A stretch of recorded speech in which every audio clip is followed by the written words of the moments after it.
This program was made possible by a grant from the Foundation for Montana History. This film was created by the McCone County Library, with assistance from the McCone County Museum.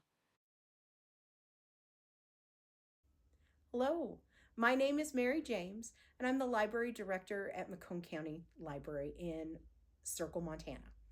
And I love a really good story.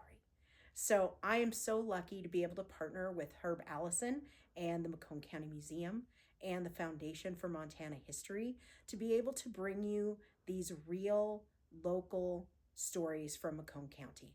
They're lovely and absolutely fascinating, and I hope you enjoy.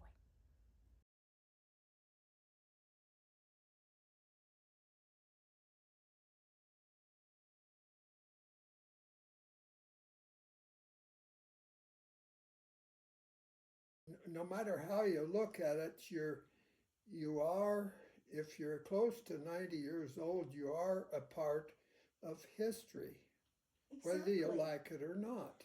And my thought is that not only do you have your history, but you have your parents' history, and you have your grandparents' history.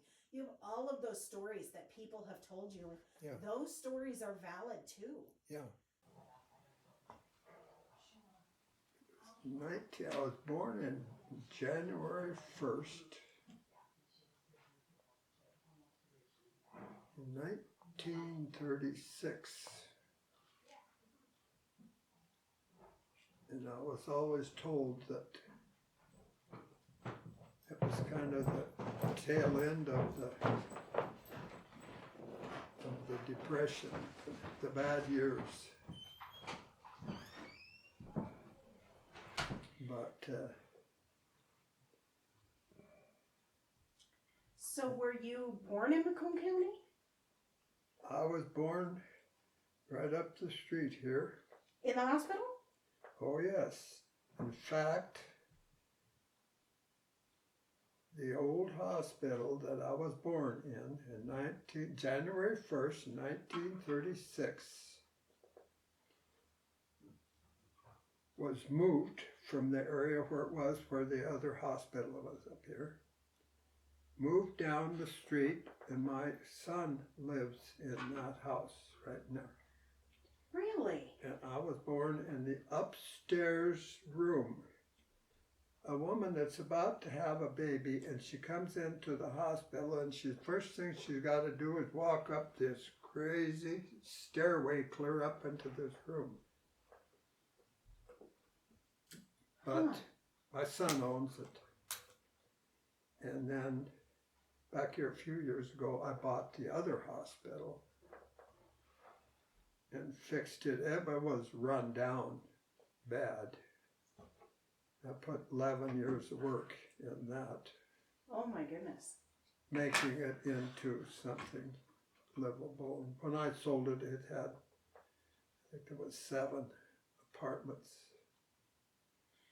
It's been invaluable when we have. And if I hadn't bought it, it would have deteriorated because nobody else wanted it. Nobody touched it. Now, your family, was your family here too? Or did they come from other places to McCone County? My folks came up to Montana, and I'm pretty sure it was 1925 from Nebraska. Okay. And my mother came from around the Sandhills area. That would be around Arnold, I believe. It's in the Sandhills. And my folks came up here, I know my dad did for sure, with some other people, because the other people were looking to buy, they wanted to buy a place in Montana. And they looked to Montana over, the area here. And my dad ended up getting a place here. And the other people didn't. they didn't get a place, but my dad did. And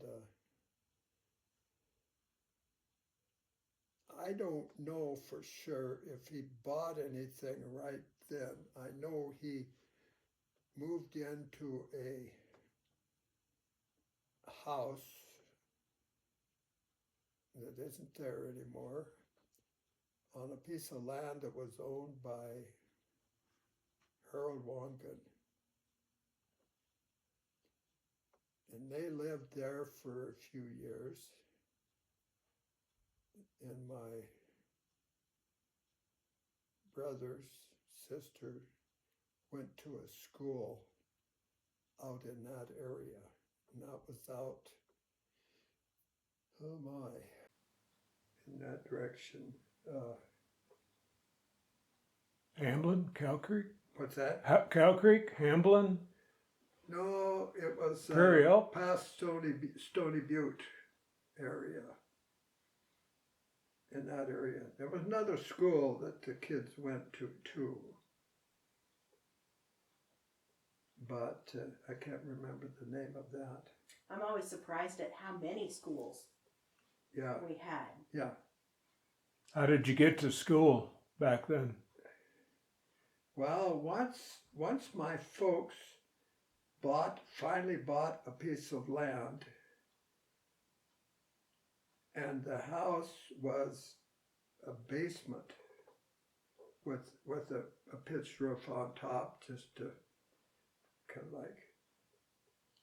But that was the old Hoffick's place, and that had to be around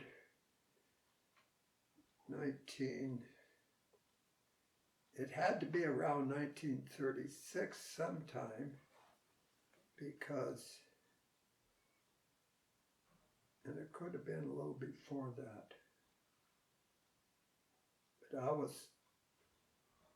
that's where we were living when I was born. And then I was born in that old hospital like I was telling you about.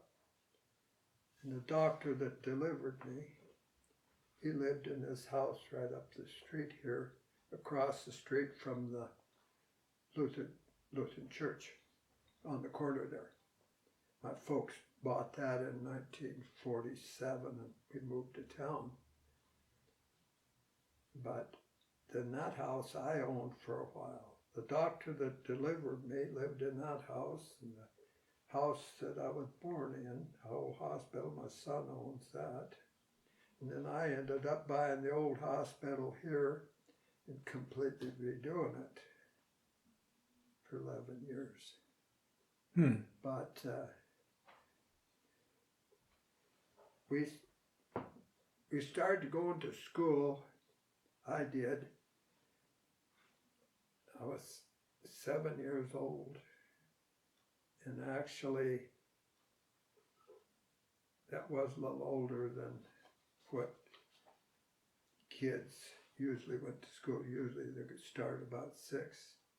But my birthday was on January 1st, so I started when I was 7. At Stony Butte. And that old schoolhouse isn't there anymore. It sits out here on the edge of town. Was it a one-room schoolhouse? Oh yeah, yeah. Yeah, and then where the teacher stayed right next door in the teacherage. My first grade teacher was Laverne Friedland. And she was a good one. She was good. She taught phonics, for one thing. And I could spell. I could spell just about anything. And my spelling was one of my better subjects in school. And I still can today, but I got into I'm getting ahead of myself a little bit, but I got into a spelling contest when I was in the 8th grade. And man, I was ready. The first person that went down was kid that was in our class, and he couldn't spell anything. And he was something else. And guess who was second? Was me. And all that hurt. All that hurt. And I can still remember the word. And I can, you know, it was something. It's still. What was it? The word? Beggar. You know. How do you spell Just missed it, huh? I missed it. I didn't say AR, I said ER. Yeah. Because, and I had to sit down, and that was the hardest thing in the world. Hurt your pride, huh? Because I was, and the girl that won it,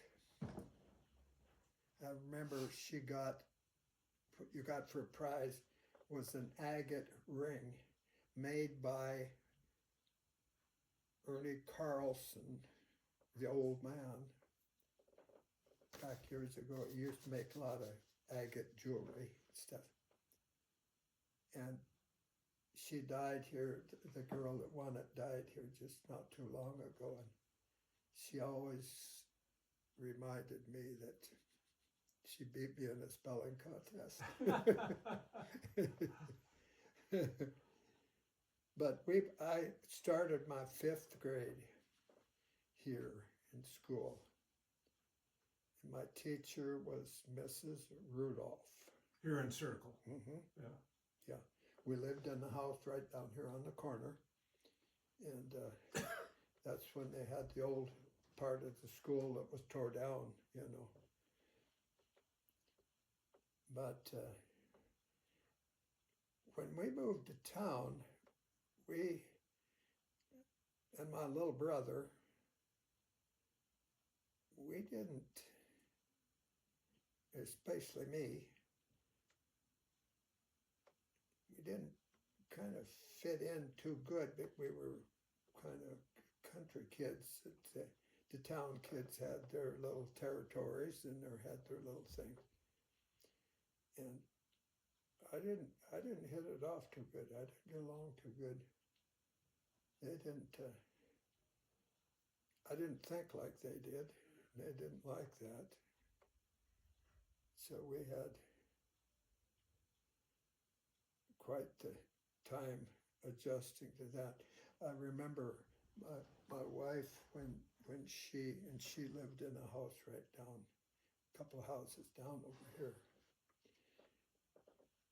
When she was in the same grade as my little brother.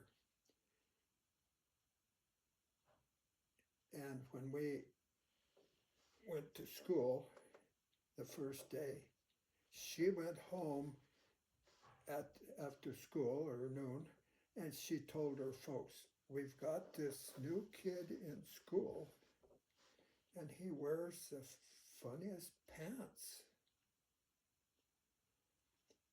And what they were is bib overalls. Nobody in town ever knew anything about bib overalls, and that's all we had. And it was kind of interesting because she thought that was, where are the weirdest pants? So in what ways did you country kids think different than the town kids? I wished I knew. I don't know. I was kind of serious about my schooling, you know, and I don't know, they looked at it differently, but then they had their gangs. Kids would come to the house and get you. You come out and play, whatever. You come out and we'll do something, you know. Bullies? There were bullies. Oh. Did they have the same expectations? Like a country kid has a considerable amount of chores and stuff they've got to do at the house. And Oh, no. I would assume that a town kid did not have that. They didn't have that, and we had that. When we were on the farm, we had to bring coal into the house for the heating stove. We had to bring in wood, had to chop wood and bring it in and set it by the stove. And we had to gather the eggs. Did you have sheep or cattle? No, we had cows. My dad would milk the cows every morning, every evening. And we had better have those cows in the corral because normally they were out in the pasture. We'd have to go out and get those cows, bring them in, put them in the corral, and then Dad would take over. He never did expect us to milk the cows, ever. But I decided that I can milk the cows. So I had my little milk bucket, and I had my little stool. And I'd go down and I'd sit there under that cow, and she looked about 20 feet tall. And I was barefoot because we were mostly barefoot during different times of the year. And I remember the one time she stepped on my toes. Oh boy, it still hurts. But we would do our chores. We had to have our chores. We had to get them done. And if Before we didn't, school? it was not good. And I thought after have to gather the eggs every night, take them into the house. I thought I'd never want to look at another chicken. And what do I have now? 2 chicken coops, and each one's got chickens, and I have chickens and eggs. But the thing of it is, when you live on a farm and you have all them chores, you say, I don't want, gee whiz. But you're kind of preparing yourself for what's coming later. Because in driving machinery, I drove a D6 Caterpillar pulling 30-some feet of equipment behind it when I was so little, I couldn't even push the brake down to turn it, to pull the levers to turn the thing. I couldn't see over the top. Dad, he said, and I liked to do it. It was fun. We had a little farm-all tractor and had to put a extension on the clutch so that I could push it down to shift that thing. And now I have my swather and I have my baler and I go out and do my thing. I'm still doing it now. But So did your folks, were they as strict about school as they were about chores? yeah, my mother was a teacher. She was substitute teacher in town here at times when they called her, yeah. And she would help me with what it was called then. It wasn't math, it was arithmetic, because I had a little problem with my arithmetic. The one thing that I didn't have trouble with was when I could take my shop class. I spent all my time. The seniors would go over for a shop class, and I might be a freshman. I'd go over, spend time over there. Wood shop, metal shop, auto shop? Woodwork. Woodwork. Yeah. And I've done ever since I was big enough to run a saw. And now you make cutting boards. Now I'm down to cutting boards. I built a few houses around town here. Well, the one over here where the assisted living, I did that one. my niece and her husband lived in that house. And I've added on to it about 3 times, but that's. Wow. So how do you think things have changed over the years here in Circle, in McCone County? Well, one thing that's changed, I usually knew most of the people in the town, but now I'm doing good if I know very many of them, especially the younger ones. Sometimes the younger ones will come up to you and talk to you and know who you are and everything. I have no idea who they are, you know. That's the one thing that's changed, but we do have a good grocery store now. We've got our elevator that does a good job. We got our McCone Electric power company that keeps the lights on. That's right. And So, when you were younger, were you did you do sports? What did you do for entertainment? Fish, sports, hunt? well, hunting, I always like hunting and fishing. Had a boat. I've got a boat that I built. In fact, Kenny Youngquist helped me. We built a fiberglass boat that I still have. Wow. But the hunting, I pretty well got away from that now. I'm just not too crazy about going out shooting anything. But I like to go fishing, but I just don't take the time to go.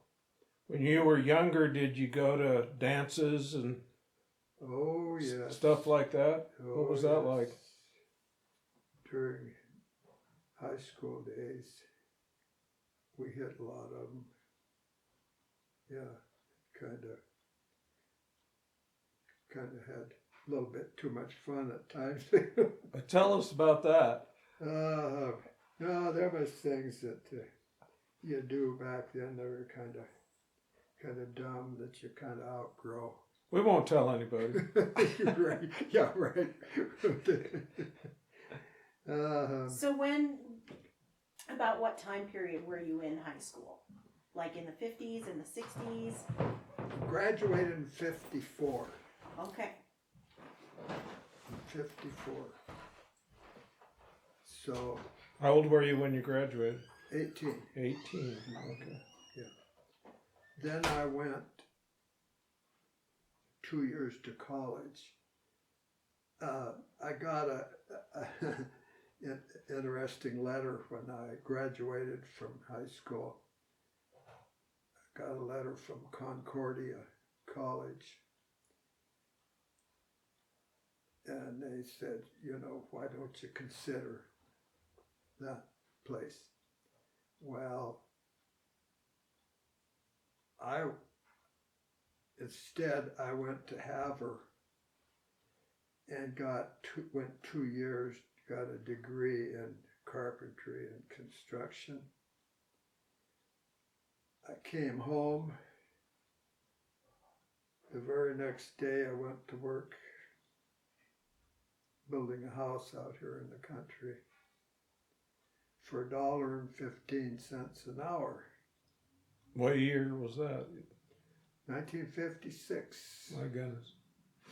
Graduated in 56. And then I got that house done. It took me a little while. And then I built one out here for my sister, brother-in-law. So were you in the military? I never was. Never did. So you lucked out and didn't get drafted into I Korea? didn't get drafted. I didn't. They just didn't. It just didn't happen. I went for a physical and came back, and I had just got married shortly after that. And no, It never just didn't happen. They didn't. And I was reading that book that you gave me of all the military people, and all of the people that I knew that were my age, younger and older, that did go, and it kind of give you a crazy feeling because, you know, Luck of a pen. why didn't I have to? You know, I had, for one thing, my physical, I'm going to back up a little bit here.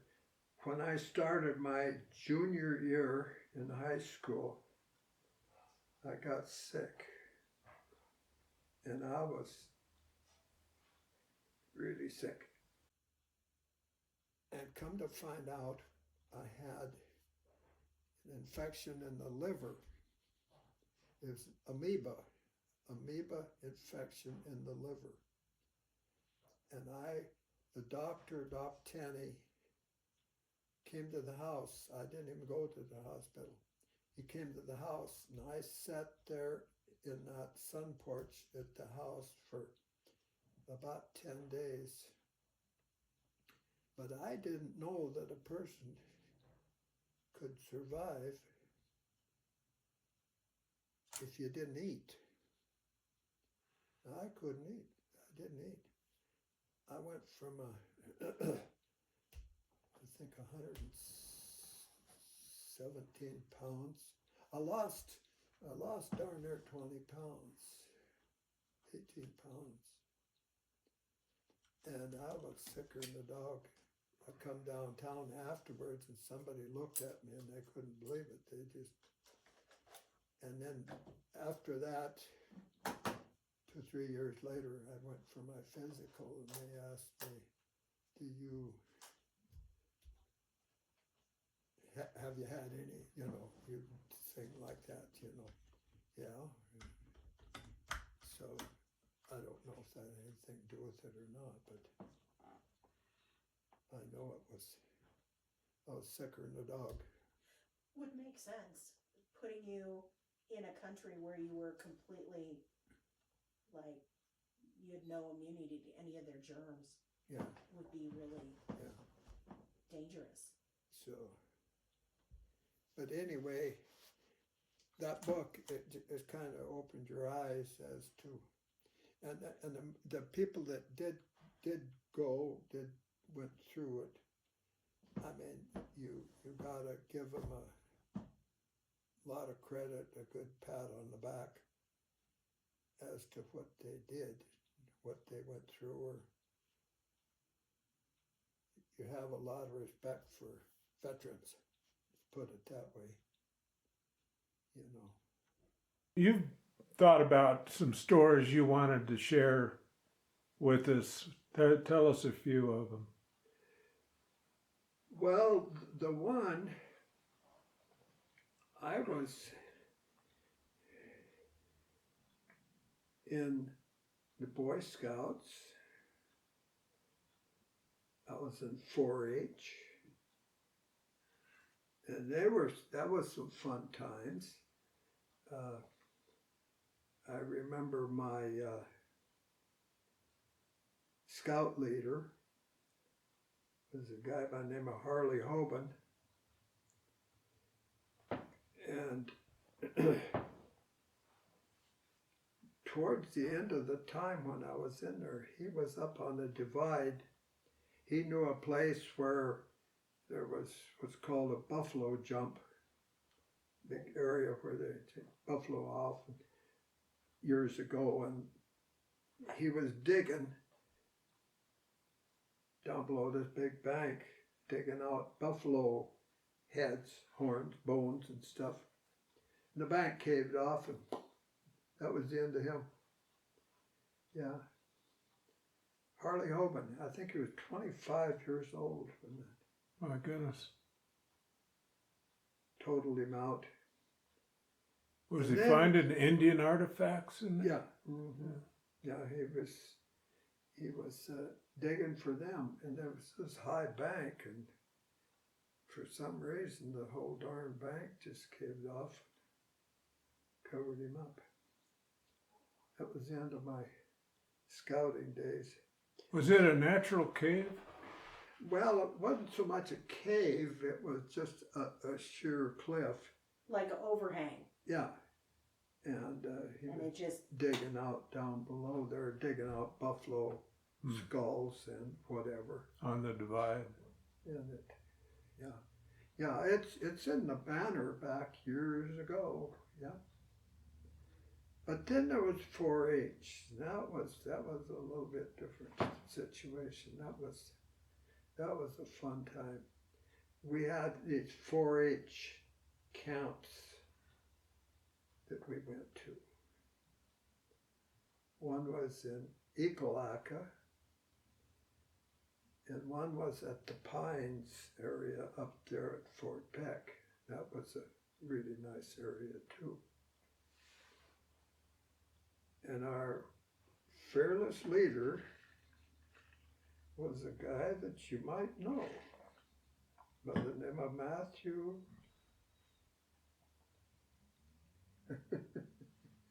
really? Yes. My dad? Yeah. He was a 4-H leader. That would have been way before he was married. Huh?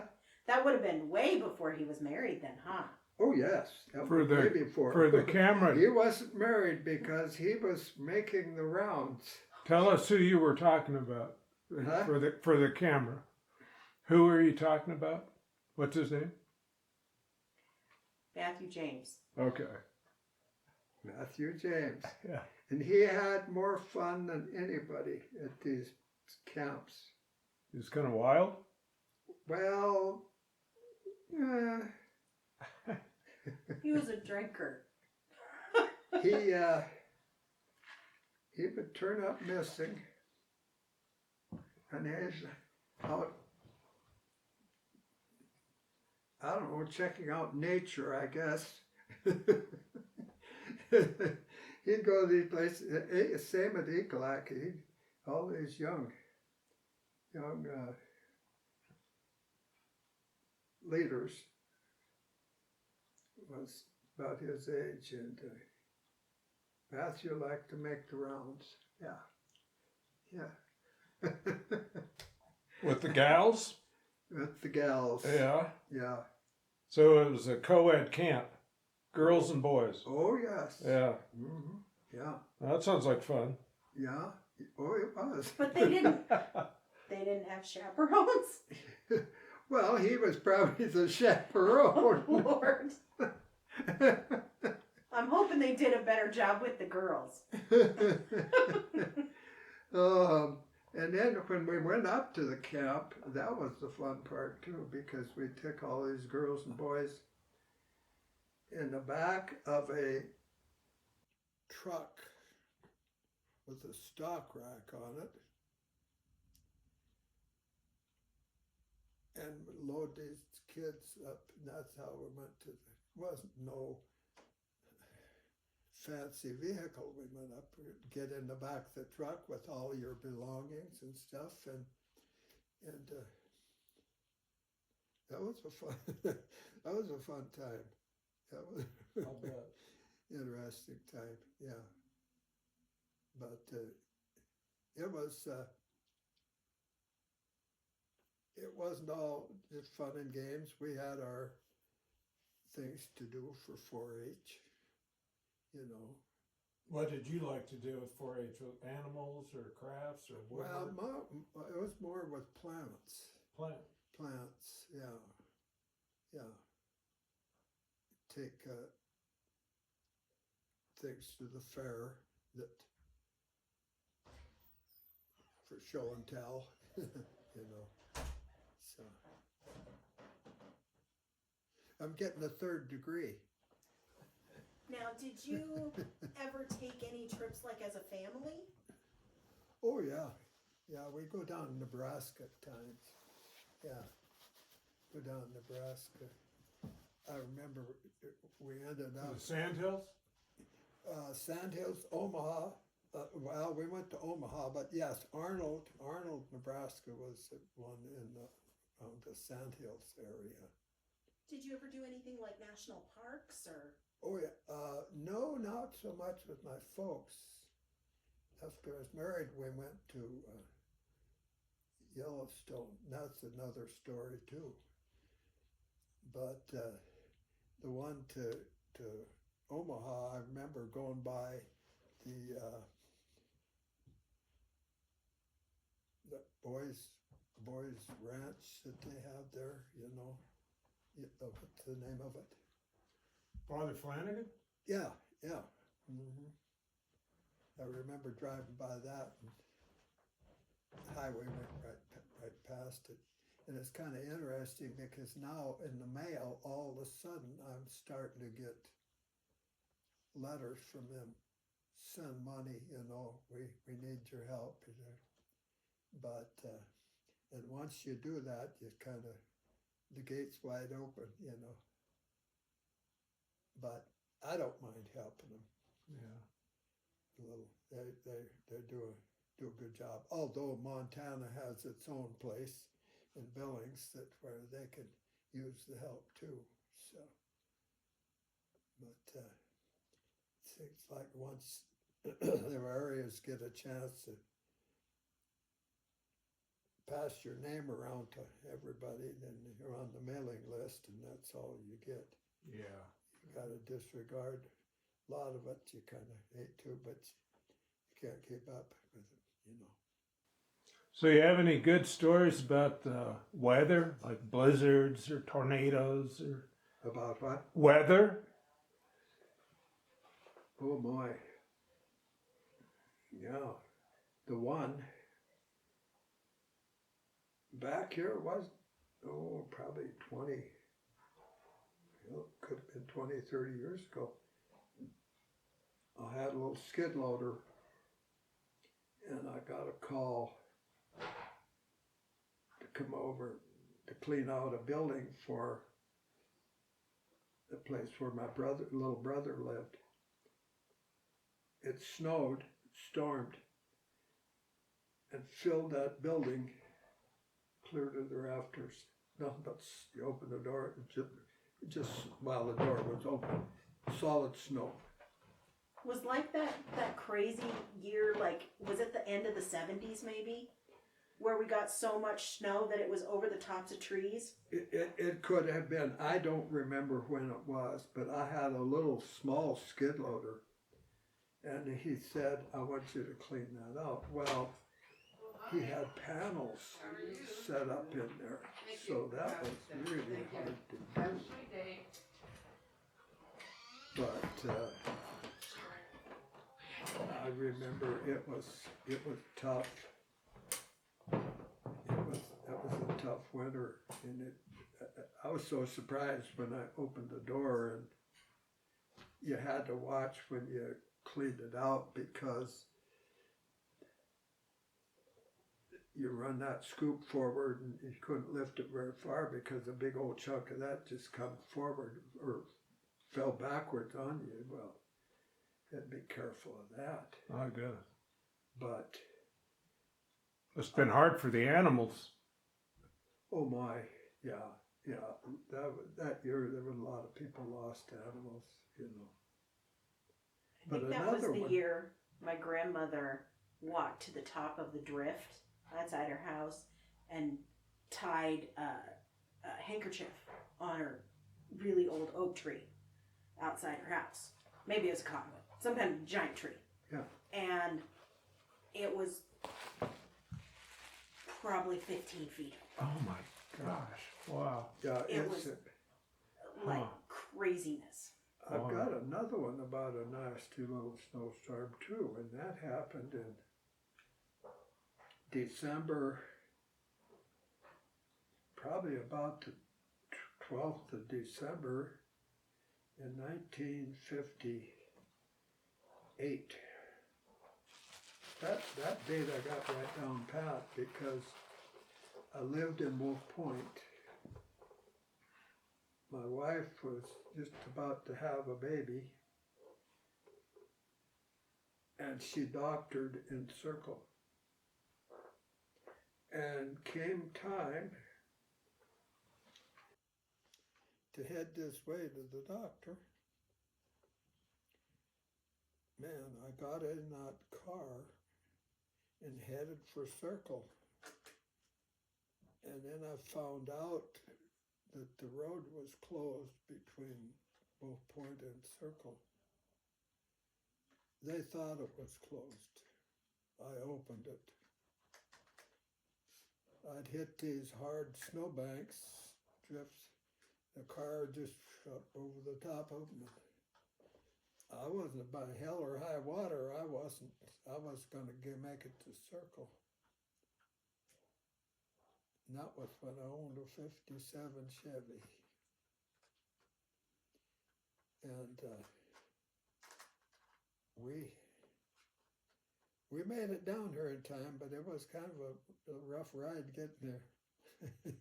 That one I always remember. Probably knocked some things loose. Probably helped a little. What's that? I said it probably knocked some things loose. Yeah, I think so.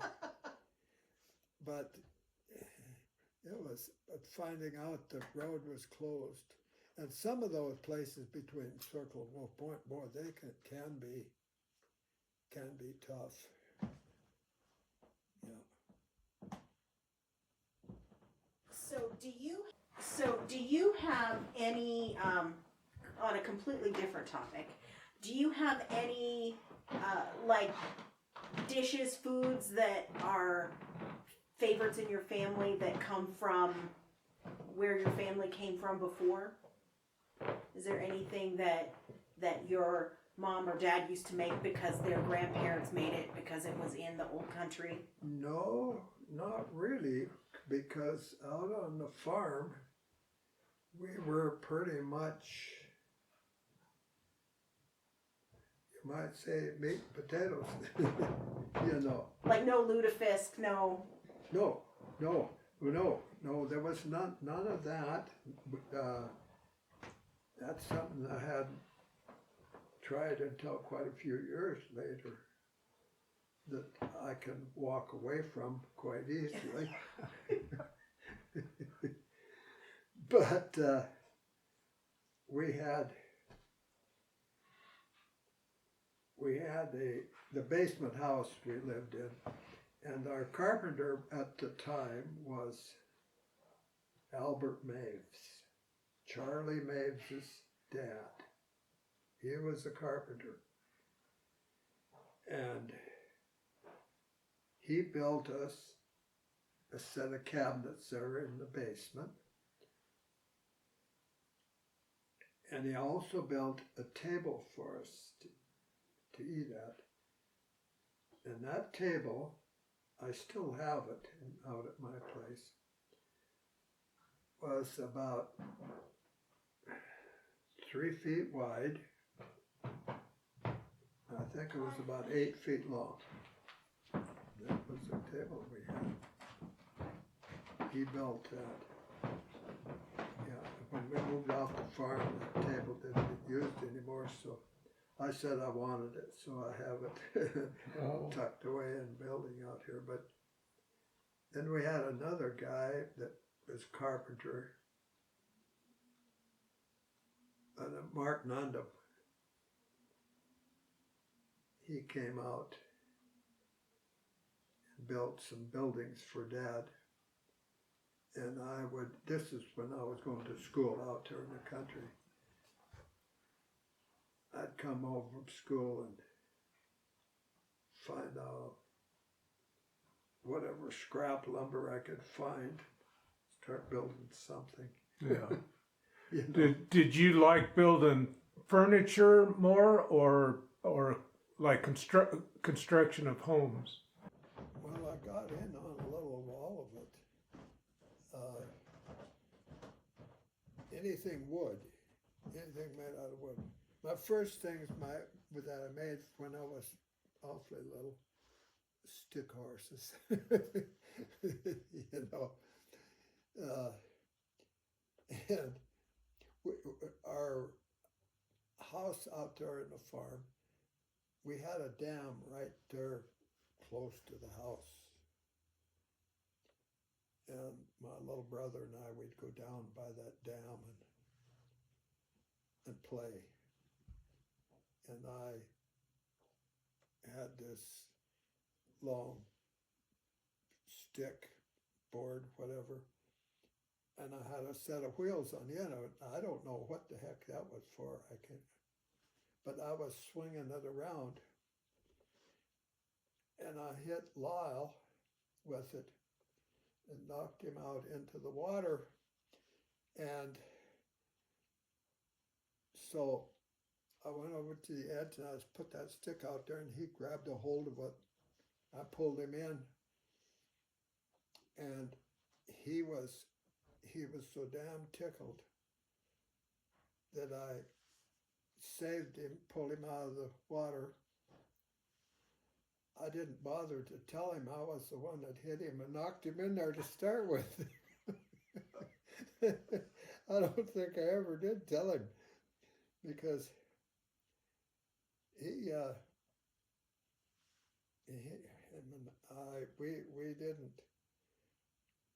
we didn't hit it off too good at times.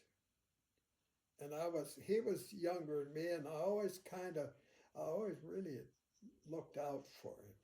Yeah. You know. Were you pretty close with your brothers and sisters over the years? Oh yeah. I would. Well, it's hard to believe, but I was kind of an ornery little shit when I was. Maybe it might not be so hard to understand, but my sisters, they'd come up to me and do something, and I'd kick them in the shins, and then they'd just run like heck. And man, could I run. I could outrun just about anybody. But I learned to for survival. If I hadn't been a little bit ornery, I guess I probably wouldn't have had to run so much. But so fit your name. What's that? It fit your name. Yeah. Quick. Yeah, I was, and I could run. Man, I could run. So your folks were okay with that? No, not really. Did you get in trouble? I remember we had an old 30, I think a 38, around a 38 Chevy, sitting not too far from the house, and my sister, Helen, she got in this car one time. The car wasn't drivable at the time. She got in there and locked all the doors and wouldn't let me in. I said, well, if you don't let me in, I'm going to throw this rock right through the window. She said, you wouldn't dare. And about that time, she found out that I did. And the rock flew in, and a piece of glass cut her leg a little bit. And she went in the house crying and told Mom that I threw a rock through the window of that car and broke it. And I looked her in the eye and says, I didn't throw no rock. Oh, that kind of times, you know. Stretch the truth a little. Yeah. So did you ever get punished for any of your mischievousness? Oh yes. My father kind of straightened things out at times. Yeah. How'd he do that? Well, you've heard of getting your ass paddled. You know. But it wasn't all that bad. I wasn't that bad. Why did your family come to Montana? Because my dad heard about Montana and land that you could buy. I think, wasn't that at that point where they were selling, you could get quite a few acres for not very much money? Yeah. Was the railroad selling the land? No, I don't think he got it from the railroad. What he got, It was he government. got his from a family by the name of Hoffix. Hmm. And that's the old homestead place out there that where Donna and Bob Yarger lived. That's the place where we lived when I was raised. Yeah. And as far as railroad, I don't think so. One of the first ones he bought too was this called Section 31. And that was down right across the road from where he lived in this house owned by Harold Wangan. My brothers, they were sleeping upstairs. They'd look out at night and watch the stars through the roof. Oh, the roof was not good. It rained, it was not good. Oh, that was back in the 30s. And, So how did that affect your family? I mean, because those were hard times for well, most everybody. my dad, he went to the 6th grade in school, and he didn't go any further than that. But you couldn't tell it by some of the decisions he made, because he made some pretty good ones over the years. And land he'd buy up here probably sold for around 50 cents an acre, you know. It just, and he always, we were never short of food. We never went hungry, that's for sure. He Because raised, you grew it and raised it, or bought it? my dad came to town and went to the bank down here where the lunchbox is now. That was the old bank. He went in there and said to the banker, he says, Dad says, I got a chance to buy 50 of these little pigs, all female pigs. And it couldn't have been very much money at the time. But the banker, I don't know, I don't think so. Well, he scared up the money somewhere, and he bought these 50 pigs. And he went in the pig business. He pigged them out, put up this big old hog shed, and my brother pretty much lived with him down there and took care of all these pigs. And he ended up with 550 pigs in the place. He averaged 10 baby pigs for each sow. So there was one random male in there? Huh? Was there one random male that snuck through in all the female pigs, or did he just borrow a male pig from somebody? Oh, well, he just got one from somewhere. Oh, okay. Yeah, one or two, whatever, yeah, it took. And he picked them out, so to speak, and he had 550 pigs out there at one time. So he's like a pig baron. Oh my, oh my. But one thing about it that I can mention that's a little bit is the fact that he would, when these pigs got bigger, he would let them run, just like a herd of sheep. Well, a bunch of them decided they weren't going to go stick around. They went over the hill. And a few days later, Dad was in town and he saw the hired man of the people where the pigs went. And the hired man said, you know, it's kind of interesting because we didn't have any pigs on the place at all. And all of a sudden, we ended up with this whole truckload of pigs. They just hauled them to town and sold them. That's one of the stories that's kind of, but Dad knew who it was that did it and everything, but he never said a word. If they were that bad a shape that's how they got to get their pigs, well, he just let it go. But he butchered pigs, and he could butcher pigs like nobody could. And everybody else would take them and dip them in the hot water, and scrape them and everything else, like you'd butcher a pig. He would lay his down and skin them out. And he could do that just easy as can be. And he sold a lot of pigs, butcher them, then sell them, parted out like that. What did you feed? What did he feed the pigs? Oh my, grain, probably corn or I never really thought much about that. Bought it from local people or from the store? Yeah, probably crops that he growed or something too. I never really thought about that much. I know one thing here. He fed them. This is another one of them things that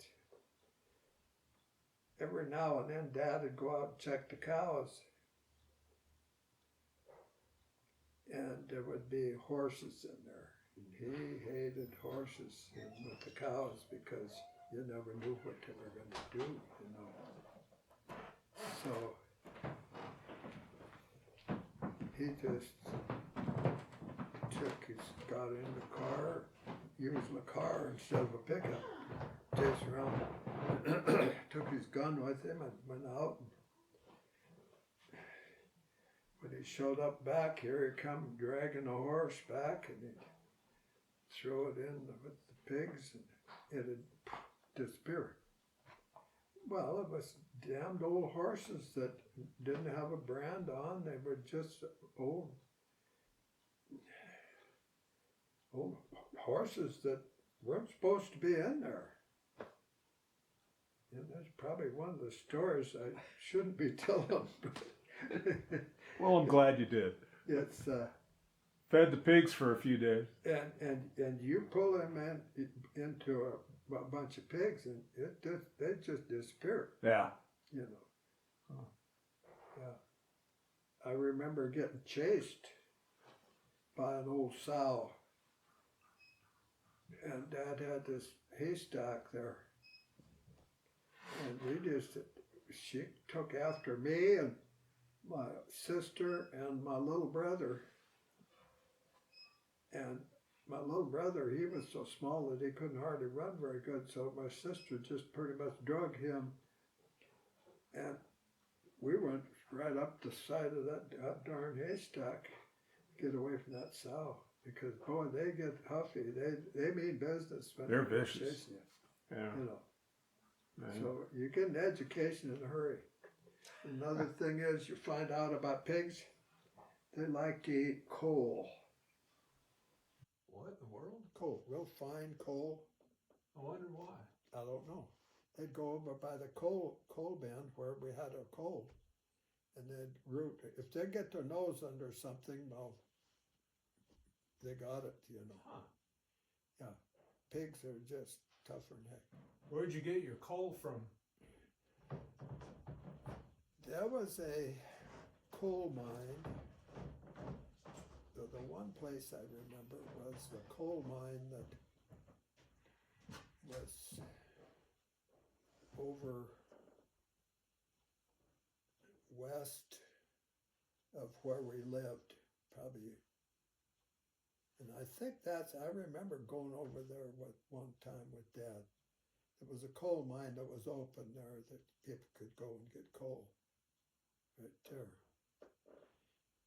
And as far as I know, there's still coal there, Yep. Was it open pit or a tunnel? Yeah, pretty much open pit. Yeah. Mm-hmm. Hmm. Yeah. So What about politics? What did you get involved in politics at all? How did you, like local and federal? Well, not too much. I have my own views on it, but I kind of like to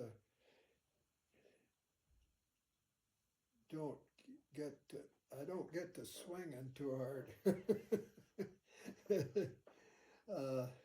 No, I have my own views that I think work, but I didn't kind of steer clear. My little brother, he liked to rant and rave at times. He never did come to his senses. But Did you always vote?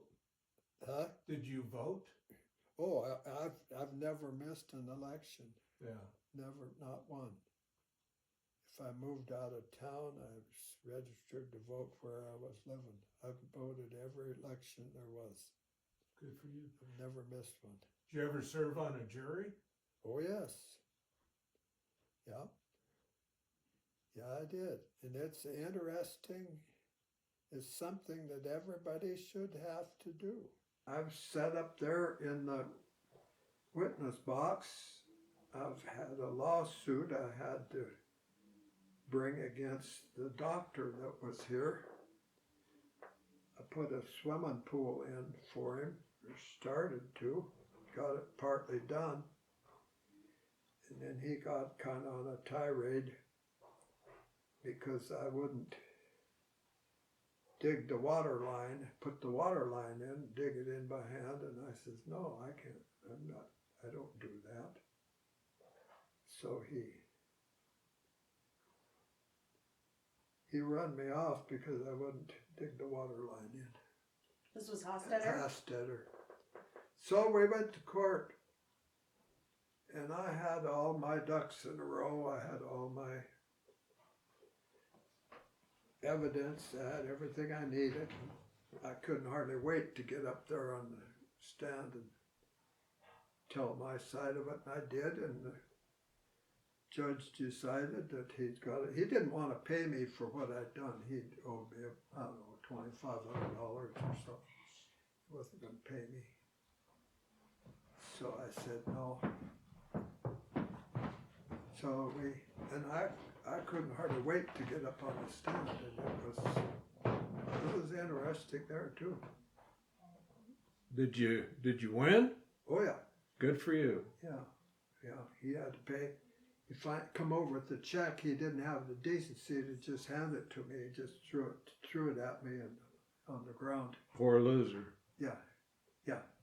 Huh. Yeah, I wouldn't talk to me a long time after that. Well, hopefully he didn't operate it on you after that. Well, he did before that. He made his billions by operating on most everybody, you know. Pretty soon after that, though, he lost his license because he couldn't do anesthesia and he couldn't set bones, and he lost it Yeah. little by little because every time he did something, it was not right. Oh. Yeah, he'd give me, and I worked with, or talked to one of the nurses that worked with him. She said he's just lucky that he didn't end up sued big time because he kept giving people ether to put them out when there was other things better, safer. And he gave it to me a couple of times. And the second time, no, the first time I said, and I wonder why do you strap my hands and legs and everything down on this goofy board before you give me that?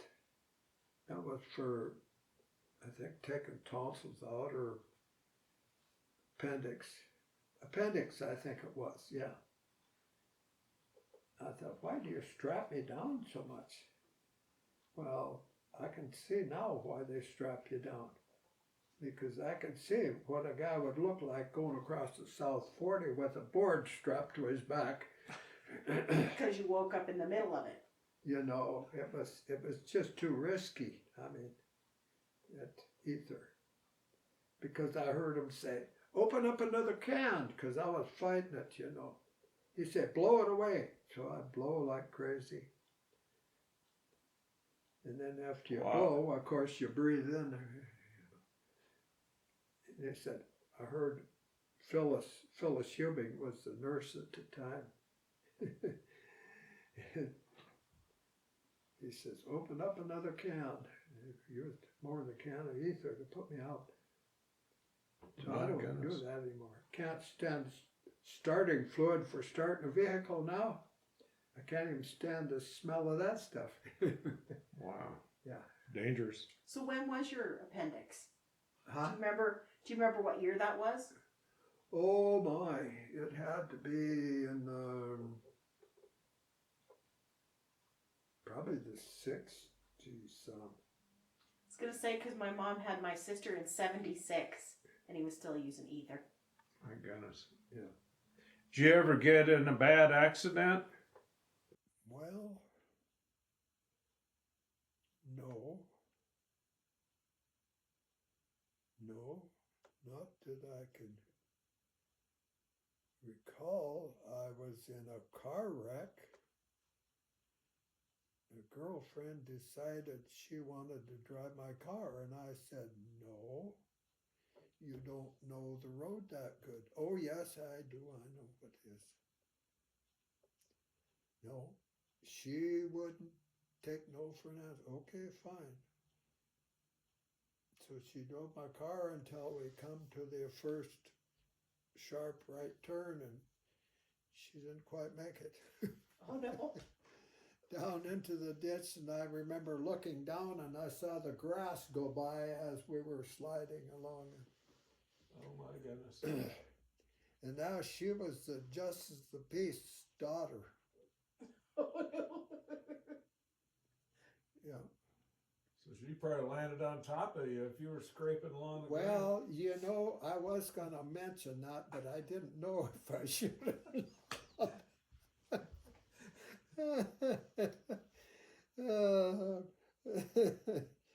I guess it wasn't funny. There was a guy in the two guys in the back seat. There was me and her in the front seat, and yeah, that was not good. Only really car accident I've been in, and it totaled the car. It totaled it. My goodness. It was a mess, and her father was not happy with her. She had to stay home, and she had to work and come up with some money and help to pay for the vehicle she wrecked. And I said no. I had no idea she was doing that. And then Christmas time, here came this a certain amount of money, and I don't know, it was like $150 or whatever. I said no. So I took it and went and bought a cedar chest and turned around and gave it to her. Oh. I saw her here about a year or two ago. I says, you still got that cedar chest? Oh yes, I still do. See, she was my girlfriend at the time, in which one of the questions was, if you ever had a girlfriend. Well, has there ever been a time when you never had a girlfriend? And I would say probably, to answer that truthfully, would probably be after I got married. But before that, I was going with this girl that wrecked the car, Mary LaRoe, Mark LaRoe's daughter. Okay. I left. She was my girlfriend when I left and went to college. Well, things changed after that. But during the time that that I was at college,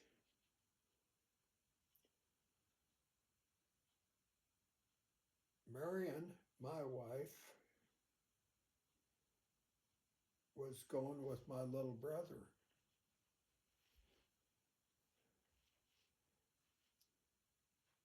And this Mary LaRoe,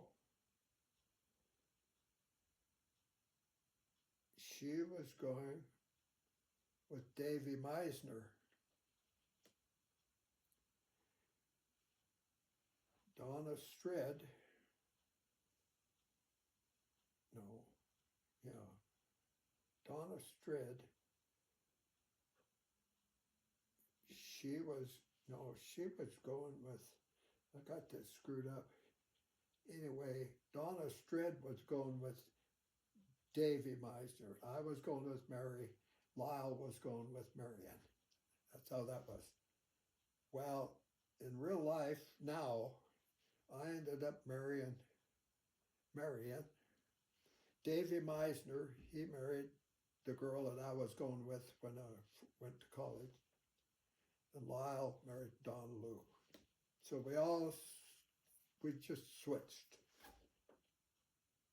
Like 7 brides for 7 brothers. That's something like that, yeah, yeah. You've seen that movie too. Yeah. Huh.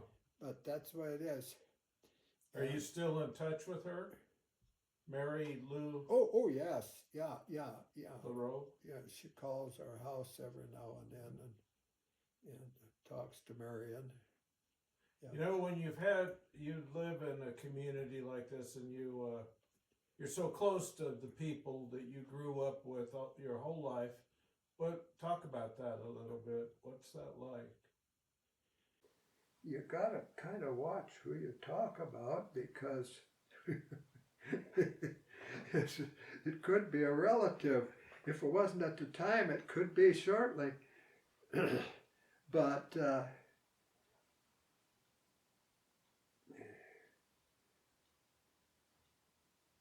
it is interesting.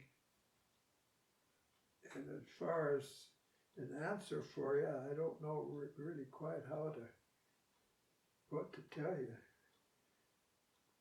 Well, like, for example, you were saying there were bullies in town.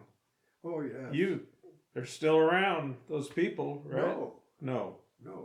The one that was the worst, back here a few years ago, he got some medical problem and he died. I've outlasted all of them. You know. I suppose as the industries went away, the country people stayed and the town people left. Mm-hmm. Yeah. And as far as my class of 1954, there aren't hardly any of the guys left. The one that I run around with all the time during high school was Gilbertson, Harold Gilbertson. And he's in Miles City right now with his wife. And his wife, that's another story. Brockway used to have a drive-in theater. And I went to a movie down there. I took this girl to the movie, and this Gilbertson, he was with me at the time, and he said, my goodness, I gotta have a date to go to the movie. Well, this girl that I was going with, I said, she's got a sister. So I introduced him, and that's all it took. They live in Miles City right now, and in fact, that one took. The girl I was going with, that didn't. So anyway, I was going to college. I had a girl up there at college too. Heck of a nice gal. And she had a job at the A&W root beer stand in Havre. And so I was sitting in the car waiting for her to get off work. So there was another friend of hers that was sitting in the car with me. And all of a sudden, a car drove up with a 41 license on it. And I thought, who the heck is that, you know? So me, of course, I had to get out of the car and go over to see who was in that car with a 41 license. And here was Doc Curtis. I sat and talked to him outside of his car and talked to him for a while. And he said, well, why don't you get in the car and we'll drive around town a little bit. I said, I can't because this girl's sitting in the car, my car, and I said, I can't just leave her set. Well, go get her. Have her come along with us. Okay, so I went and got her, introduced the two, and was too many years later they were married. It was Doc Curtis and Corky. Wilma Shore was their name. And so I matched them up too. So You're like a McCone County Yenta. Matchmaking. no, and when Corky died, I went out to the funeral at the church. I was sitting behind these people, and they says, "How in the world did Corky ever meet Doc Curtis?" And I was sitting behind, and I heard him, so I leaned forward and filled him in on the story. I thought it was kind of interesting. I'll bet. But, Hmm. yeah. What's your philosophy of life? What have you learned that you'd like to Well, pass on? The one thing that sticks on my mind is the main thing. Listen to your parents. If you've got parents that have got something up here, listen to them. Pay attention to them and get the best education you can in as many things as you can. You know, that's the way I look at it. If you've got a good set of parents, then by golly, you got everything. Your parents are the ones that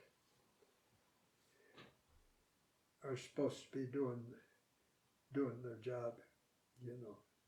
And we lived on a farm or whatever.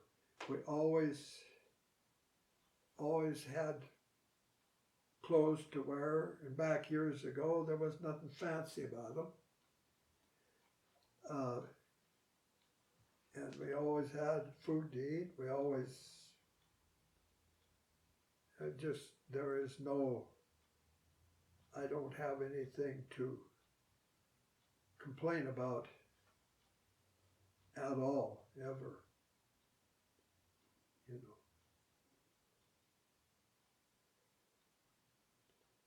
You and the thing of it is, you meet some pretty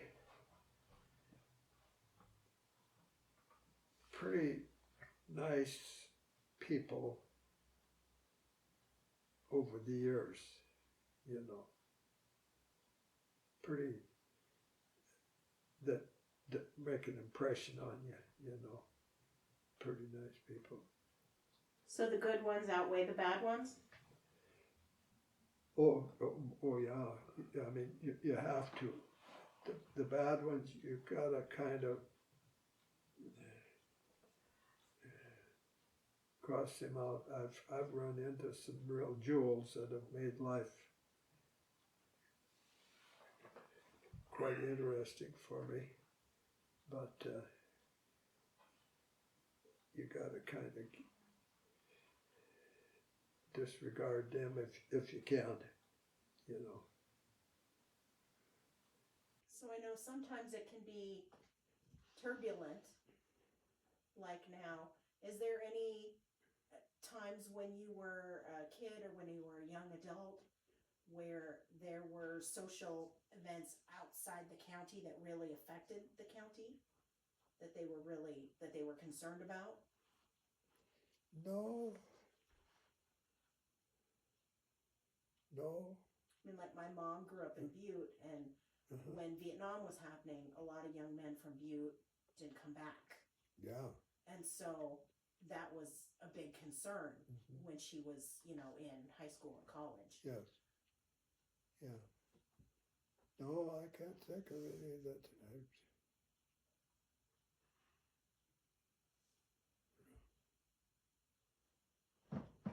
No, I don't know. There was one other one that was on here that I thought was interesting, and I don't remember. My memory. Your memory's pretty good. Well, maybe what it was, you know, and that's the way it is. Your memory from years ago,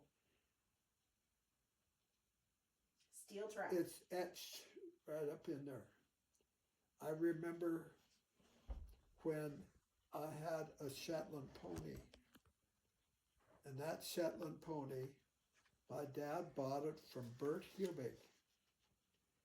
Dale Hubing broke it to ride. Bert would go to auction sales, buy these Shetland ponies, bring them home. Dale was small. He would break them to ride and he'd sell them. My dad got one and brought it home, and it would pull a buggy, it would pull a cart, I'd ride it, I'd go all over the country. I kind of adopted it. I thought it was mine. I'd pull my sisters behind this horse in the wintertime on skis. And on the end of the rope, I tied a sled, and Lyle would ride the sled. My two sisters, I'd pull them. We were ski joring back in the 40s. You know, that's nothing new for Red Lodge. We were doing it years ago. Just way flatter. Yeah, yeah. No, it was crazy.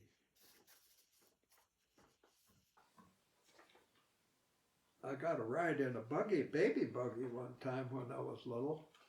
I was little, and this I have no recollection. I was in this baby buggy, and my sisters got tired of pushing it. So they tied it onto a bucket calf we had. And that calf decided it was going to make a trip down the road. So down the road we went, and that baby buggy was on this, tied to this rope behind this calf. Finally, the calf decided it stopped, so the buggy just pulled up here and stopped. I went for quite a ride, I guess, but that I don't remember. I don't remember that. So how old were you when your sisters decided to potentially murder you? Well, I mean, like, I was the size that I was still being pushed around in a baby buggy. so I was less probably than a year, less probably. than a year old. Yeah. Yeah. Oh my goodness. Wow. Oh, one of the things I've done that I think is quite interesting is we moved to Wolf Point, my wife and I, and my brother had a job working at Fort Peck on the newest powerhouse in 1958. And they were hiring people to put up these big forms, and they were going to make a big pour. And so he asked me if I wanted to apply for the job, so I went over and applied for the job and got on there and setting forms big time. I'll tell you. And hell, I was in my 20s. I was 23, yeah, at the time. Just a kid. And that was quite an education. When you get out of college, and I got out of college earlier, and you think, boy, I got this all figured out, I can do about anything, until you get on a project like that, and then it's big time. It pouring this concrete out, and that stuff, they dump it out in a big old pile like this, and it doesn't even flow until they stick a vibrator in it, and then down it goes. And the rebar is so thick and heavy, so much rebar in there ain't hardly much room for concrete. So is this part of the expansion of like Fort Peck Dam? About the newest powerhouse. They had the original powerhouse, then in 1958, 59, they built a new powerhouse. And it was strictly union. You had to have your hard hat, and you had to have your everything. And the one thing that I remember was I was helping out there doing something, and the boss come along and he says, "Hey, quick, grab your handsaw and follow me." Okay. So I followed him, and down we went. And finally, all of a sudden, here was this great big tunnel where the water normally would come into the power plant from the dam. And they said, "We got a wooden ladder in here, and it's too tall. We need it cut off. So can you cut this legs off? And it's about that much, so it fits in here so they can stand it up." "Yeah, no problem." So I cut it off. And, "Okay, now you go back. You find your way back out of here."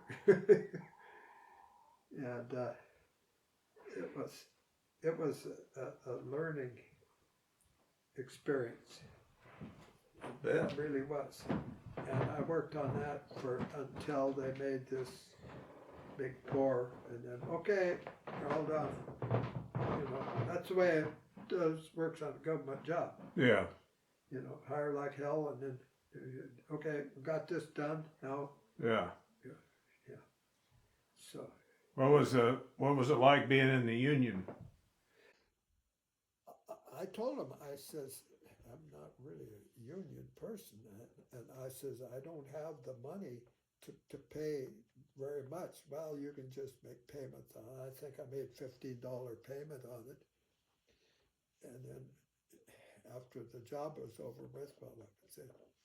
Mm-hmm. So, but when it comes time to go down a ladder, you go down that ladder properly, because I went down the wrong way one time and got to the bottom, and you got to watch. Ever so often you'll see a guy with a white hat on, and he's the safety guy, and sets you on the straight and narrow, you know. When you were working out there, do you remember McCone City? No, I've heard of it. It was south of the river. Oh, it was, okay. Yeah, Probably before your time. yeah. That I don't. I know my son, Brad, he went up to the, when they had a fishery part of it, some opening they went to, and he said, they told him, if your grandfather or your father worked on any part of the dam, you could get in here free of charge, you know. Well,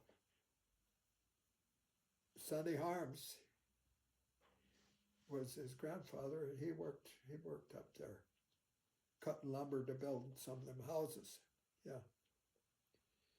And then I worked on it too, on that thing for a while, so he got to go through the thing, but it's kind of interesting. What was the farthest you traveled with your family? It says here, the furthest I went is to Rochester, New York. Yeah, that was when my son graduated from RIT, Rochester, yeah.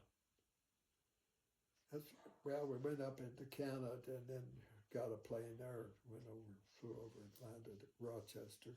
Was he married to Terry yet? No, that didn't happen till, I think he got out of school, if I remember right. There's some things here that just haven't soaked in yet, you know, my memory. What was your son's name? Brad.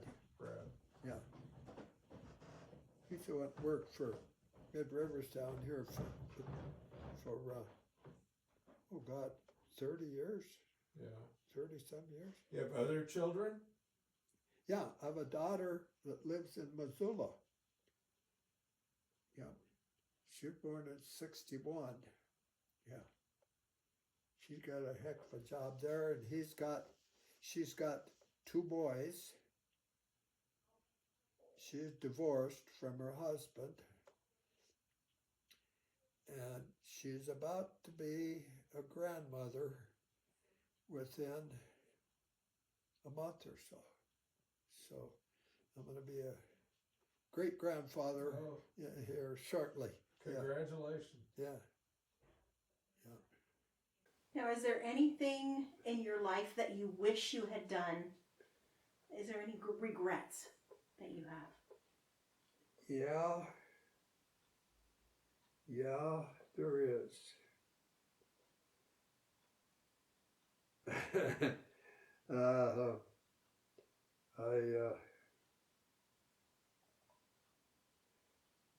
I don't know quite how to put it.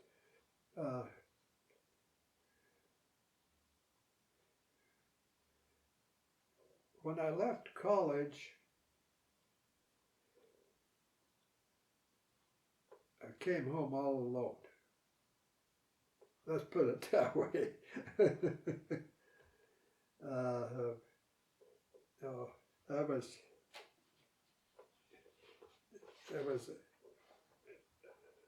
a young lady up there that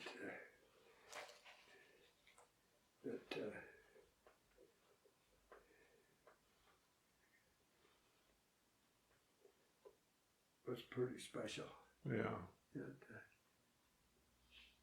And I'm not saying that I made a mistake once I got here, but it's just, it's one of them things, you know, because she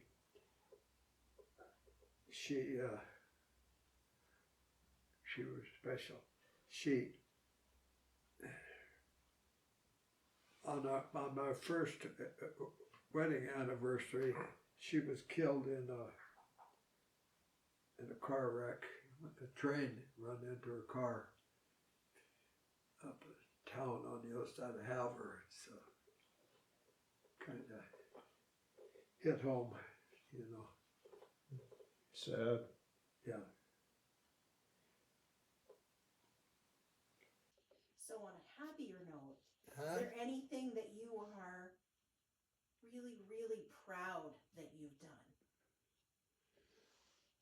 Well, I haven't done anything real stupid to get in the doghouse. Let's put it that way. You know, not yet anyway.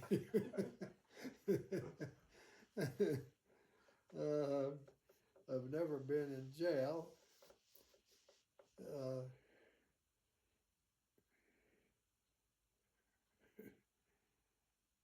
You raised good kids. Huh? You raised good kids. Yeah, I'm proud of my kids. Really, really, really proud there. Brad, he's when it's kind of funny because when they were going to school, they would come home, some homework.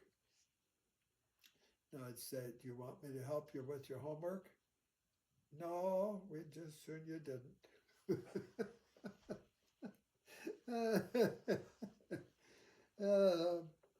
So I didn't have to. I didn't have to. They went through school so damn easy that a lot tougher than me.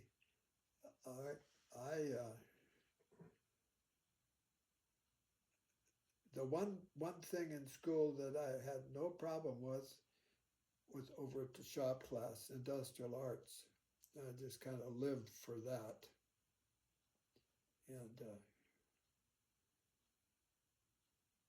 in fact, before I come down here, I was out to the building cutting up a bunch of boards and building a bunch of stuff.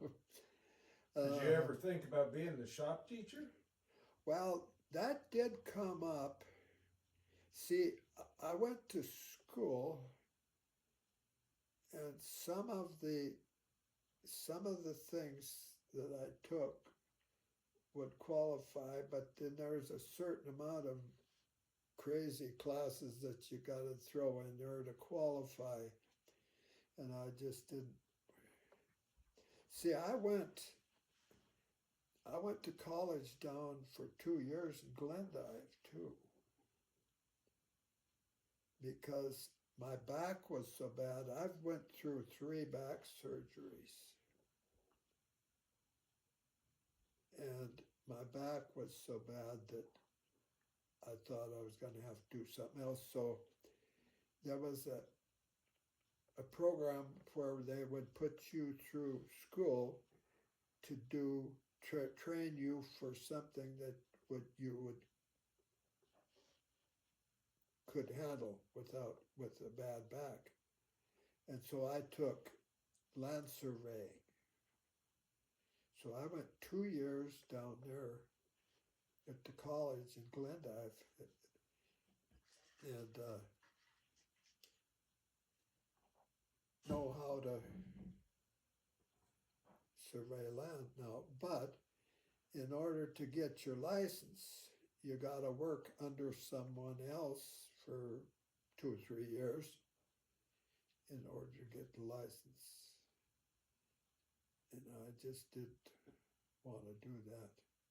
My back got better, and I listened to the doctors a little bit better. I think they fixed my hearing a little bit better, so I paid attention to what they said. And I still dig out my transit every now and then and do things here and there. I can do stuff as long as it doesn't have to be recorded at the courthouse. And every now and then somebody will want a marker found, this type of thing. So I can do a little bit of that. Did you ever help Orville over at the museum? No, I would go over there at times and do little things, but didn't spend a lot of time there. No. I'd go over and see him and sit down and BS, whatever, because he kind of liked to do that a little bit too, which maybe I'd like to do that too, maybe. Yeah. I guess that shows how different all your interests were. Because Orville, was in history and you were in like construction and Lyle was in politics and like. But I like to think that I can do my construction, and then when I go home I can get out the stuff and sit and make a couple cherry pies. I do my cooking. I do a lot of cooking. Have you always cooked? Oh yeah. I like to eat. What's your favorite thing that you like to cook? Well, my pies are cherry pies. I buy my cherries by the case, canned cherries, 3-4 cases at a time. They're kind of expensive now too.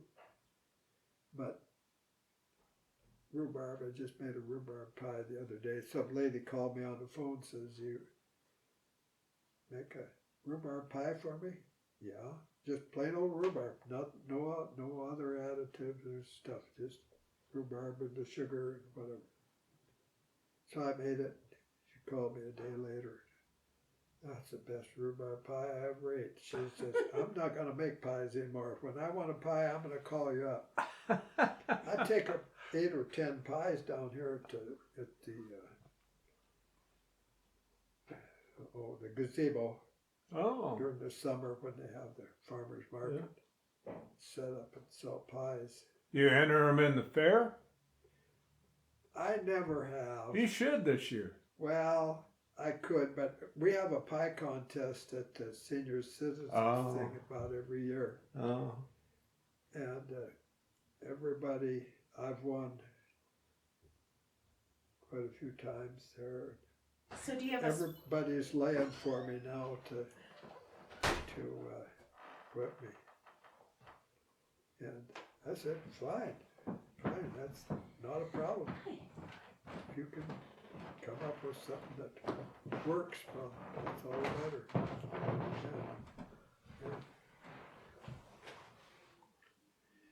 Uh-oh. Oh, you're making me hungry. Talk about pie. Well, when I make them, I make 2. Yeah. One for somebody else and one for myself. Yeah. I'm getting so damn tired of eating cherry pie. So. I love cherry pie. Yeah. So, where'd you get your recipe? Well, I found one that I kind of liked, and then I doctored it up with my own concoction that goes with it. Yeah. What other food do you make? What dishes do you make? Oh, hell, I'm hell on potato soup. Potato soup? I like potato soup. I guess the fact that I just like potatoes. That's why I got a lot of them planted this year. So you make soup out of your own potatoes? My own potatoes are from the store or whatever. Yeah. Wherever I can find them. Yeah, and then I doctor it up with a bunch of goodies in it. And, Do you usually eat alone now? Yeah, I do. Yeah. and I don't like it. Yeah, I bet. Her being over there, well, once in a while I go over and eat right over there with her. Yeah. Or she'll call me on the phone. Go down and get me some nachos and get a couple of them nacho cheese things that goes with it and bring it over here. Okay. I get my marching orders from her. Yeah. Yeah. Yeah. Yeah. Anything else on that list you want to talk about? No, we've talked about law enforcement and criminals and everything. Teepee rings. Yeah, I found teepee rings Where? out the cemetery. Could you, do you know where they're at now? Yeah. Mm-hmm. You'll have to take me out there and show me. Dinosaur bones.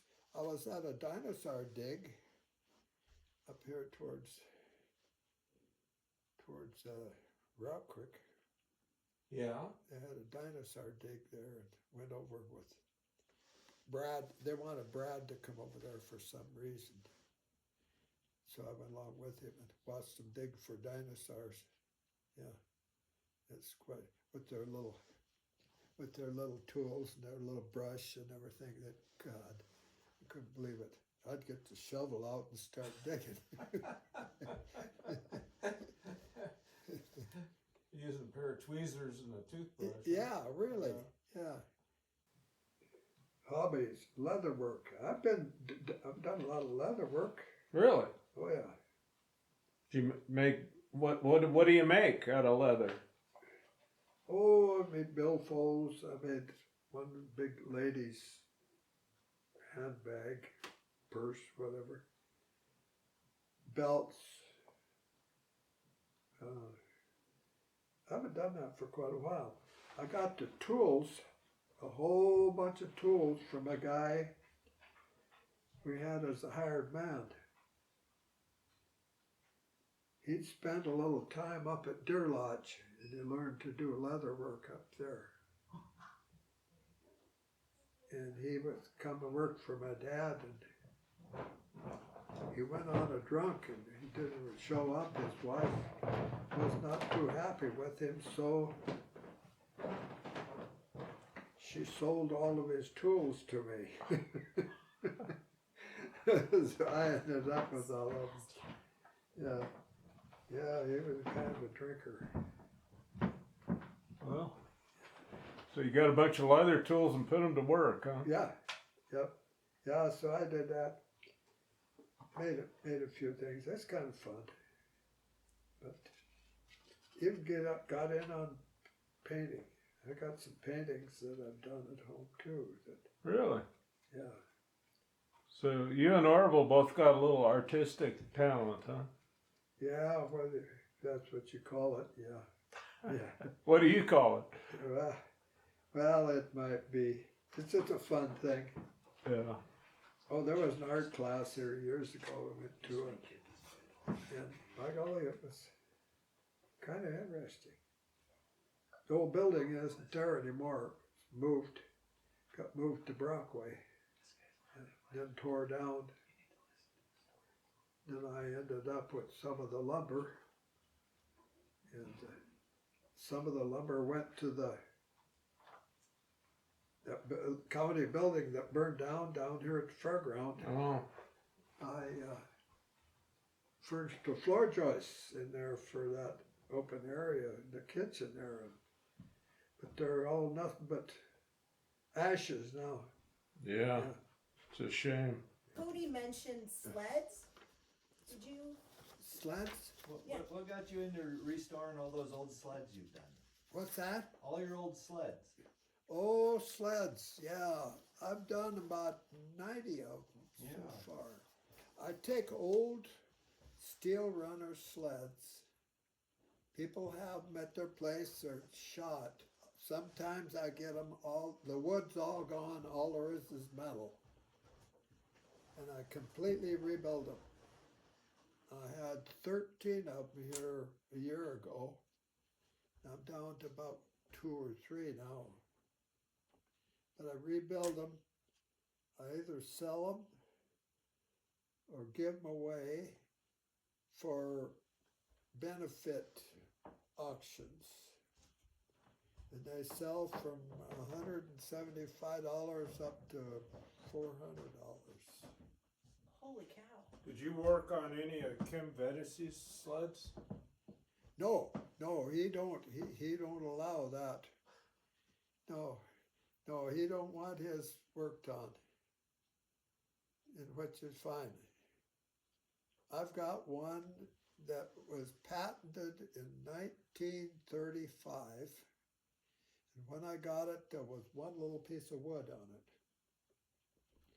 Had to go on the internet to find out pictures of them and all the information. And it's called a snow plane. It's black and red, and I completely rebuilt it. And that one, I have what's called, I don't want to sell it price on that. That'll be $10,000 for this sled. Well, I would say 600 might get it. Might get it. But Almost priceless, huh? it's darn near priceless, yeah. It has 3 runners. It's got the main runners, and then right in the middle is a runner that sticks down a little bit lower, and that's what you use to steer it with.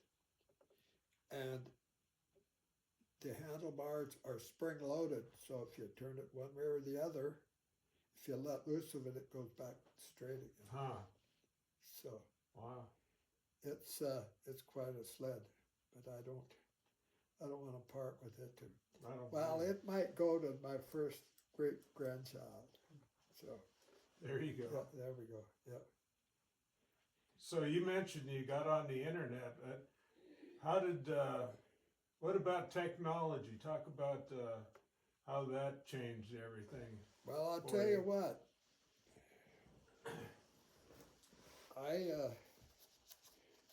As far as these fancy phones that you got, this is what I got. I don't have one. I'm on it, not even on the internet. If I want to do the internet, I call Brad. There you go. I call Brad, and he does it for me. And it's worked so far.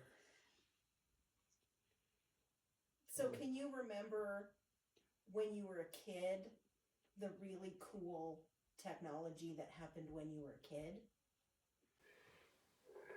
Yeah, I do. Running water? You could walk into a room and flip a switch and turn the light on. Yeah. So that was in the 50s with rural electrification? Well, I was, yeah, it wasn't 50s or 40s. Yeah, because our farm didn't get electricity until the 50s. Well, see, we had electricity. We had a Jacobs wind charger, Oh, okay. and it was 110 volt. Okay. But it was DC. It's not AC. It's DC. We had batteries down in the cellar. All this lined up with these glass batteries, except this one battery had 3 little marbles in it. Red, yellow, and green.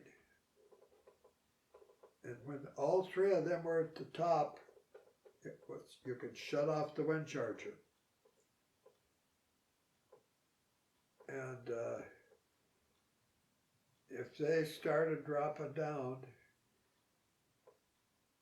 the green one would go down and the yellow one. And if that red one got to the bottom, you were probably out of light. So, but we'd have to go out after, when they'd start to go down, go out, turn the wind charger on, the charger. What year was that? Oh,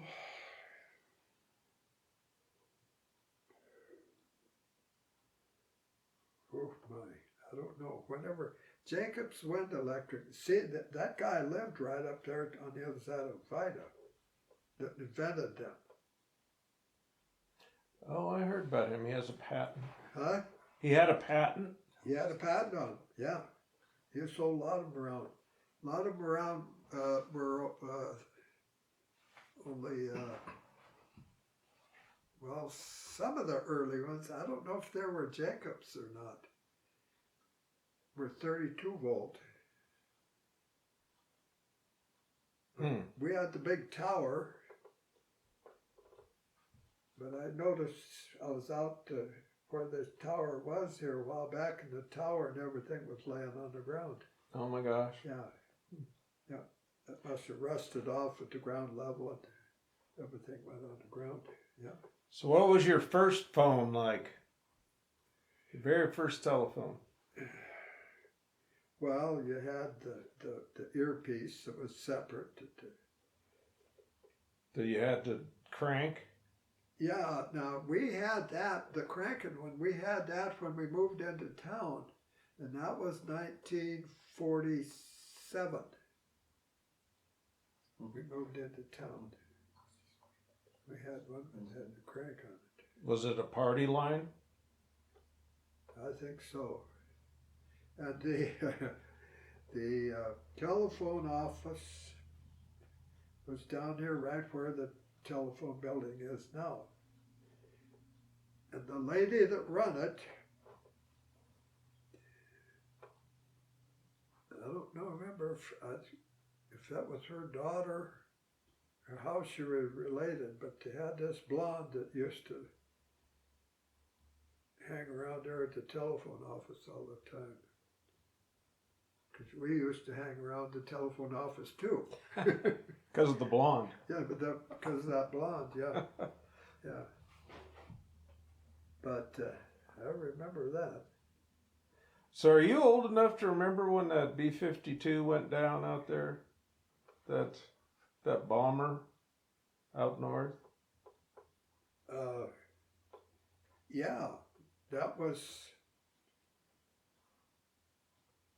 what year was that? I don't know. I don't remember. I'm thinking something like 1950. Yeah, Does that sound right? I think so. 1950 is when that happened. Did you go out there and look at it? No, I never did. No. No, I remember it happening. Yeah. Did you know Polly Wishman? Oh gosh, yes. We were Pauline.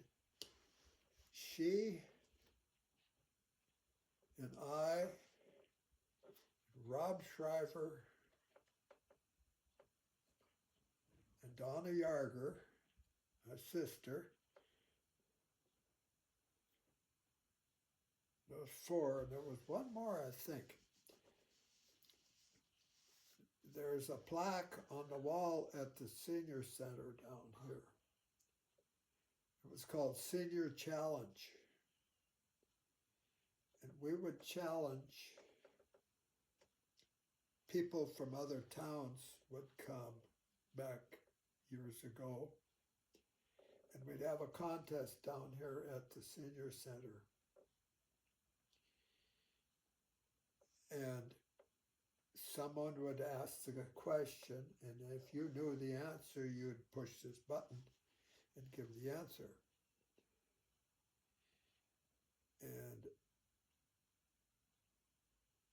And then there was another circle team. Circle put together two teams. And they beat us on one of them. But Polly Wishman, man, she was sharp. Fiend. She could remember that stuff, and she would get some of those tough questions. Rob Shriver, if it had anything to do with the Bible, Rob Shriver would answer that one. Me, if I had anything to do with spelling, spell a word, I would get that one. And then Donna Yarger anything that had to do with history, because she was pretty sharp too. And we would answer, and we did pretty good. I think we won twice, according to the plaque on the wall. It lists the name of the people that were in the contest. But other people from other towns would come to it, set up, and we did pretty good. I think just about talking. Well, my goodness, it's after 4 o'clock, ain't it? Mm-hmm. Yeah, and what happened to that 1 hour? It says 1 hour on here. That's for normal folks. Oh, when you're a living legend. What's that? I said, when you're a living legend, we want to listen to all the Well, stories. not a living legend. I'll tell you what. The guy that I think is kind of interesting is Don Hauber. I went to school with him out there at Stony Butte, and we'd get to horsing around when we should have been paying attention to making music, and the teacher would lower the boom on us. So, yeah. Yeah, and he would,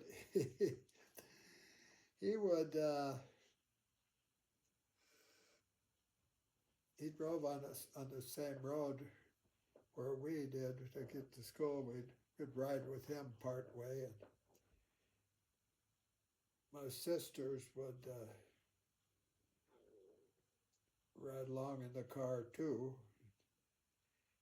And we'd get out of the car, and well, mainly me.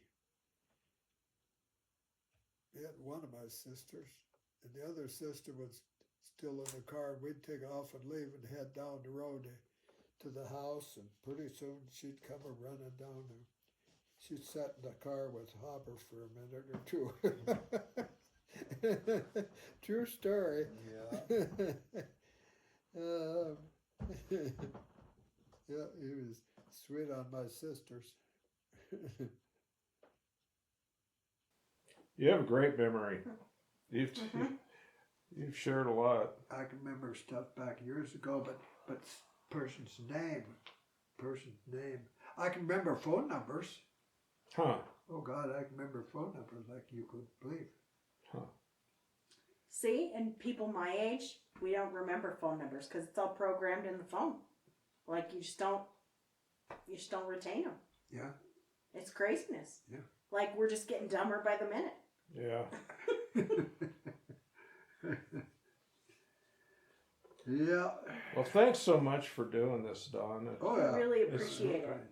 It's been really a pleasure listening to your stories. And the thing of it is, they're true. That's the sad part about it.